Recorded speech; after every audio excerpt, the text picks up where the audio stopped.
দিনের পর দিন ত্রিপুরা রাজ্যে চাকুরি নিয়ে অসন্তোষ বাড়ছে। আজ আরও একবার চাকুরির দাবিতে দেখা গেল রাজপথে দৃপ্ত পদচারণা। ত্রিপুরা পুলিশ কনস্টেবল পদে নিয়োগ সহ ফায়ার সার্ভিসের নিয়োগের ক্ষেত্রে চূড়ান্ত মেধা তালিকা প্রকাশের দাবিতে রাজধানী আগরতলায় ভিড় জমালো চাকুরি প্রত্যাশীরা।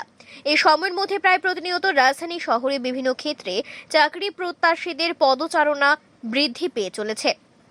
প্রায় প্রতিনিয়ত বিভিন্ন স্তরের চাকুরি প্রত্যাশীরা চাকুরির দাবিতে রাজপথকে বেছে নিচ্ছে। একই রকম ছবি আজ দেখা গেছে রাজধানী আগরতলাতে, যখন ত্রিপুরা পুলিশ কনস্টেবল পদে এবং ফায়ার সার্ভিস পদে নিয়োগ প্রক্রিয়া সম্পূর্ণ করার জন্য একাংশ চাকুরি প্রত্যাশী যুবক এবং যুবতীরা আগরতলায় সমবেত হয়। সংবাদ প্রতিনিধিদের সাথে কথা বলতে গিয়ে চাকুরি প্রত্যাশীদের তরফ থেকে দাবি করা হয়, ভাইভা ইন্টারভিউ থেকে শুরু করে যাবতীয় প্রক্রিয়া সম্পূর্ণ করা হলেও আশ্চর্যজনকভাবে চূড়ান্ত মেধা তালিকা প্রকাশ করা হচ্ছে না।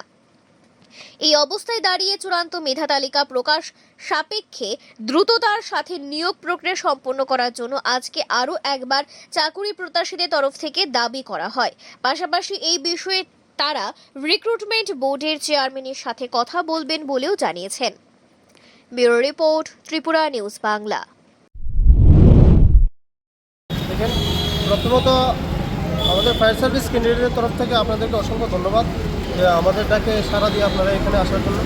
এবং আমাদের আজকের দিনে আবার আসার একটাই উদ্দেশ্য যে বিগত 2022 সনে যে ফায়ার সার্ভিসের একটা ফিজিক্যাল বা রিক্রুটমেন্টের প্রসেসের জন্য ডাকা হয়েছিল এবং অ্যাডভার্টাইজমেন্ট বাইর হয়েছিল, সেটা আমরা প্রায় 50,000 ক্যান্ডিডেট একত্রিত হয়ে ফর্ম জমা করে এবং এর মধ্যে 1796 জন টোটাল ফিজিক্যাল ক্লিয়ার করে। তাহলে 50,000-এর মধ্যে মাত্র 1796 জন ক্লিয়ার করে ফিজিক্যাল। এর মধ্যে আমরাও আছি যারা ফিজিক্যাল ক্লিয়ার করে রিটেন দেওয়া হয়েছে।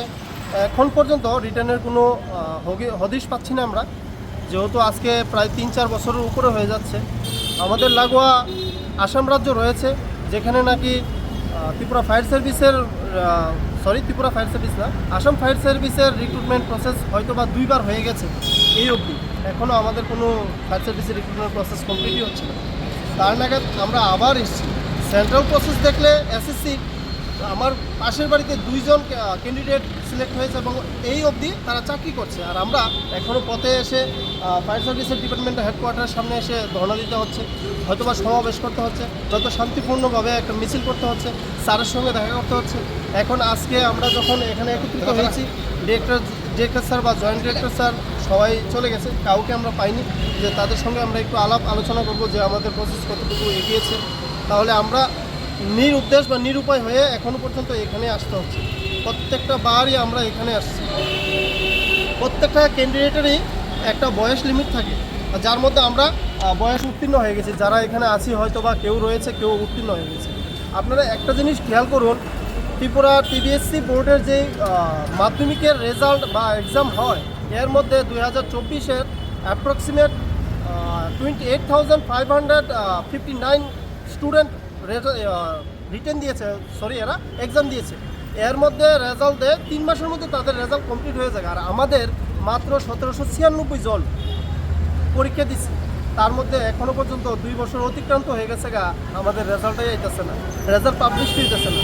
আমরা যদি কোনো রাস্তার মধ্যে কোনো রকম এরকম ফায়ার সার্ভিসে আলোচনা করি, অতএব এরকম প্রশাসনিক কারোর মুখ থেকে শুনি যে এটা বাদ হয়ে যাবে, প্রশাসনিকের মুখ থেকে শুনি যে এটা জুমলা, এটার কোনো কিছু হবে না, তাহলে আমরা কি আশা নিয়ে ছেড়ে এখনও থাকবো, এখনও 2 বছর থাকবো? এই জিনিসটা জানার জন্যই আমরা আজকে আবার স্কুললি এখানে এসেছি, জমায়েত হয়েছি। স্যারের সঙ্গে আমরা কথা বলবো, স্যারের সঙ্গে কথা বলে দেখব যে আমাদের প্রচেষ্টা কতটুকু এগিয়েছে, নাকি আদৌ এখানে বসে রয়েছে। আর আমাদের করজোড়ে নিবেদন থাকবে আমাদের অনারেবল চিফ মিনিস্টারের কাছে যে উনি আমাদের স্টেটের একজন মুখ্য সচিব, মুখ্যমন্ত্রী, ওনার অধীনেই সব কিছু। আর আমরা জানি যে ফায়ার সার্ভিসের যে ব্যাপারটা রয়েছে সেটা আমাদের মুখ্যমন্ত্রীর হাতেই রয়েছে। তাহলে ওনার কাছে আমাদের দিনত নিবেদন থাকবে যে এরকম তোর একটা সিরিয়াস ডিপার্টমেন্ট, যেটা নাকি ইমার্জেন্সি সার্ভিস, যে কোনো ক্ষেত্রে এটার প্রয়োজন, দুর্যোগ হোক আর যে কোনো ফায়ারই হোক, সেটার ক্ষেত্রে আমার ফায়ার সার্ভিস দরকার আমাদের। তাহলে এটা নিয়ে একটু ভাবা দরকার। আমাদের তরফ থেকে আমরা আবারও ওনার কাছে একটা করজোড়ে নিবেদন করতে চাই যে আমাদের এই ফায়ার সার্ভিসের কথা একটু ভাবুক, যেহেতু তাহলে উনি আমাদের যুবকদের প্রেরণা। আমরা যখন ওনাকে দেখেছি যে মুখ্যমন্ত্রী হিসেবে পেয়েছি, আমরা সকলেই একটা উৎসাহ পেয়েছি যে আমার হবে কোনো না কোনো একটা চাকরি হবে, কোনো না কোনো বেকার হোক, প্রাইভেট হোক আর সরকারি হোক, আমরা কিছু না কিছু পাবো। ওই প্রেরণার পরিপ্রেক্ষিতে আমরা আবারও স্যারের কাছে মানে করজোড়ে অনুরোধ করছি যে আমাদের এই ফায়ার সার্ভিসের ডিপার্টমেন্টের যে প্রসেস অর্ধেক হয়ে রয়েছে এবং রেজাল্ট পাবলিশ হচ্ছে না, সেই দিকে একটু নজরদারি হোক, হয়ে আমাদের যে বেকার ভাইয়েরা রয়েছে যারা বয়স উত্তীর্ণ হয়ে যাচ্ছে, আগামী দিনে আর কোনো চান্স নেই যে অন্য কিছুতে আমরা অ্যাপ্লাই করতে পারবো উইদাউট স্টেট গভর্নমেন্ট ইয়ে ছাড়া, জব ছাড়া, যে ফায়ার ইমার্জেন্সি ডিপার্টমেন্ট আদার্স যে অন্য কোনোতে আর আমাদের কোনো চান্স নেই। সো আমরা ওনার কাছে রিকোয়েস্ট রাখবো, হাম্বল রিকোয়েস্ট রাখবো যে আমাদের এই বিষয়টা একটু দৃষ্টি আকর্ষণ করুক, করে আমাদেরকে একটু জীবন দান করুক, যে আমরা আর কত অপেক্ষা করব। প্রত্যেকবারই আমরা যখন এই ডিরেক্টর স্যারের সঙ্গে দেখা করি, উনি হয়তো বা আসলে আমাদেরকে বলেন যে 2 মাসের মধ্যে নয়তো বা 3 মাসের মধ্যে আমাদের প্রসেস কমপ্লিট হবে, কোনো না কোনো একটা ভালো রেজাল্ট পাবো। আমরা ওই চাতক পাখির মতো হা করে চাই থাকি যে কোন সময় আমাদের এই অফিস পোর্টালে আমাদের একটা ভালো নিউজ আসবে, বাট এখনও পর্যন্ত আমরা কোনো কিছুই পাচ্ছি না। তা আমরা যারা বেকার রয়েছি তারাই বুঝি বেকারের প্রেরণা কতটুকু, বেকারের যে জ্বালা কতটুকু। আমরা প্রত্যেক দিন যার যার দৈনিক কাজ ফেলে আমাদের এখানে আসতে হয়, যার যার বাড়ি হয়তো অনেক দূরে, বহু টাকা খরচ করে এইখানে সদরে এসে আমাদের ডেপুটেশন দিতে হয়, স্যারের সঙ্গে কথা বলতে হয়। তাহলে একটা প্রসেস যদি 3-4 বছর লেগে যায়, তাহলে আমরা বাকি প্রসেস কীভাবে কমপ্লিট করবো, বাকি প্রসেসের জন্য কীভাবে প্রিপেয়ার হবো, আমরা তো ওই দিকটা আর পাচ্ছি না। তাহলে আমাদের জন্য কিছু একটা করুক। যারা আমরা বারংবার এখানে এসেছি, আসার পরে স্যারের সঙ্গে হয়তো দেখা করতে পারছি না, আমরা সেক্রেটারি তো স্যারের সঙ্গে দেখা করার জন্য অ্যাপ্লিকেশন করেছি, ওইখানেও হয়নি। স্যারের বাড়িতে যাওয়ার জন্য একটা প্রসেস করেছিলাম যে স্যারের সঙ্গে হয়তো বা একটা শান্তিপূর্ণভাবে একটু আলোচনা করবো, 2-1 জন গিয়ে, সেটা ওইরকমও হয়নি। তো প্রত্যেকবারই প্রশাসন আমাদেরকে এই জিনিসটা নিয়ে বাধা দেওয়ার ক্ষেত্রে আমরা বিফল হয়ে যাচ্ছি। তো আমাদের আলটিমেটলি কোনো কিছুই আমরা সাকসেস পাচ্ছি না। তাহলে প্রত্যেকটা বেকারের জীবনে সাকসেসফুলটা বিশেষ মুহূর্ত, আর এই মুহূর্তটা বা আমরা মনে করি আমাদের প্রফেসর ডক্টর মানিক শাহ মুখ্যমন্ত্রী আমাদের, উনি যদি একটু সুদৃষ্টি দেয়, তাহলে আমরা আশা করি আগামী দিনে আমাদের ভবিষ্যৎও সুফলিত হবে। আমরাও আগামী দিনে স্যারের জন্য আগাম শুভেচ্ছা বা কিছু একটা জানাতে পারবো। কত পোস্ট আসবে? পোস্ট আমরা প্রত্যেকবারই আসি, প্রত্যেকবারই আপনাদের জানা আছে বা অবগতি আছে, এবং যারা জানেন বা দেখেন যে হেডলাইন্স যে ফায়ার সার্ভিসের যখন একটা ডেপুটেশন হয়, প্রত্যেকবারই বলা হয় যে পোস্ট আছিল 325টা, 29টা টোটাল। তার মধ্যে 17টা 25টা হয়েছে গা ড্রাইভার, আর বাকি 304টা হয়েছে গা ফায়ার সার্ভিসের ফায়ারম্যান। তো এই 329টা পোস্টের জন্যই এতদিন লেগে যাচ্ছে।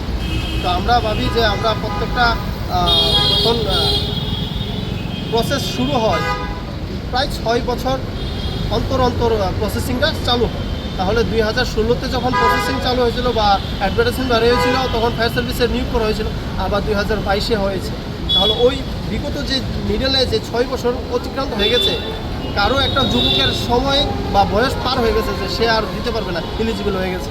তো এরকম তোরা আমাদেরও সেম ঘটনা, আজকে করোনার বদলতে আমরা সবাই পেয়েছি, হয়তো বা একটু চান্স পেয়েছি। ওই চান্সে আমরা আশাবাদী স্যারের কাছে যে আমাদের অনারেবল সিএম যদি আমাদের দিকে একটু তাকায়, যে এই 329টা পোস্ট যদি একটু কষ্ট করে পূরণ করে দেয়, তাহলে আমাদেরও বেকারত্ব দূর হবে।